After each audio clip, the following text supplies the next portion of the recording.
Баршаңызға сәлем, каналыма қош келдіңіз. Бүгін сіздерге үй жағдайында чикен жасап көрсетемін. Өте оңай, қарапайым әдіспен жасалады. Сырты қытырлап, іші жұмсақ, іші толықтай піседі.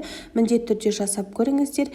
Ендігі жерде үй жағдайында өзіңіз толықтай 24-25 данасын пісіре аласыз. Ешқандай тапсырыс берудің қажеті жоқ. Ендеше видеоны соңына дейін қарап, каналыма тіркеліп алыңыз. Ең алдымен бізге тауық қанаттары қажет болады. Бұл жерде толықтай ерітілген, яғни ешқандай мұзы жоқ бөлме температурасына дейін түсіріп аламыз. Және де жақсылап салқын суды ағызып отырып, жақсылап тұрып жуып аламыз, яғни толықтай қанынан тазалап аламыз. Мына жерде менде тура 1 килограмм болады.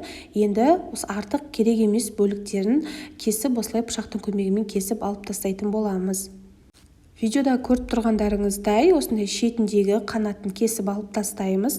Бұл бізге қажеті жоқ. Осы қалған қанаттың ортасынан бөлемізді, бізден 2 чикен шығатын болады. Мінекей видеоға тағы да сізге түсінікті болу үшін көрсеттім. Осындай қанатын алып тастаймыз да ортасынан бірлет бөлеміз. Яғни өзінің ортасынан бөлінетін жері бар, яғни сүйектің ортасынан бөлеміз. Ешқандай да қиындығы жоқ. Сіздер ең бірінші жасасап жатсаңыздар да өте оңай. Барлығын турап бөліп дайындап алған соң үстіне приправаларын саламыз. Кішкене шай қасықпен куркума, паприка, дәміне қарай кішкене тұз және шай қасықпен толтырып, осындай соевый соусты қоямыз. Және қолымызға перчаткамызды киіп, толықтай араластырғанша қолымызбен жақсылап тұрып араластырамыз. Чикен дайындауда әркім әртүрлі дайындайды. Кейбіреулер салқын су құйып, холодильникке 24 сағатқа қалдырады. Мен олай жасамаймын. Өте қарапайым әрі тез жасау жолы. Өзімнің ылғи қолданатын рецептім, сіздермен бөлісуді жөн көрдім. Осылай толықтай араластырып аламыз да, қолымызбен басып, үстіне пакет немесе пищевой пленкамызды жауып, холодильникке 15-20 минутқа ғана қоямыз. Одан артық ұстаудың қажеті жоқ. Мінекей 15-20 минуттан кейін жақсылап тұрып иісі бұрқырап маринадталады. Ары қарай чикенді пісіре беруге толықтай болады. Тауық қанаттары дайын болғаннан кейін ары қарай кляр дайындаймыз. Ол үшін судың үстіне тұз салып, кішкене араластырып аламыз. Тұзымызды ерітіп, үстіне ұнымызды және 1 шай қасық болатындай қызыл паприкамызды саламыз. Қызарып, әдемі болып пісуі үшін басқа еш нәрсе қосудың қажеті жоқ. Енді вилканың немесе венчиктің көмегімен жақсылап тұрып осыны араластырамыз. Ешқандай іртік қалмағанша толықтай араластыруларыңыз қажет.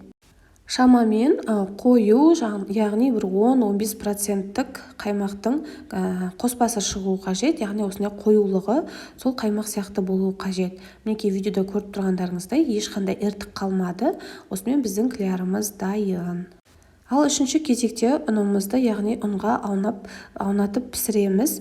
Ол үшін тек қана ұн емес, осындай мен арнайы чикен пісіруге арналған сместі қолданамын. Біреуін сатып алып қойсаңыздар, 2 килограмм тауық қанаттарына дейін жеткілікті. Осылай шамалы ғана қосамыз. Қызылын алсаңыздар, бұл кішкене ащылау түрі, дүкенде жасылы түрі болады. Ол кішкене ащы емес. Ащы түрі болғандықтан қатты көп салмаймын. Шамамен бір 100-150 граммдай осы ұнға араластырамын. Ұныңызда сондай шамамен 150-100 граммдай болуы қажет. Мінекей толықтай араластырып алдық. Енді чикенімізді жақсылап тұрып пісіре берсек болады. Ең алдымен осы тауық қанатын біреуін қолымызға аламыз да клярға батырамыз. Осылай клярға вилка салып қойсаңыз өте ыңғайлы.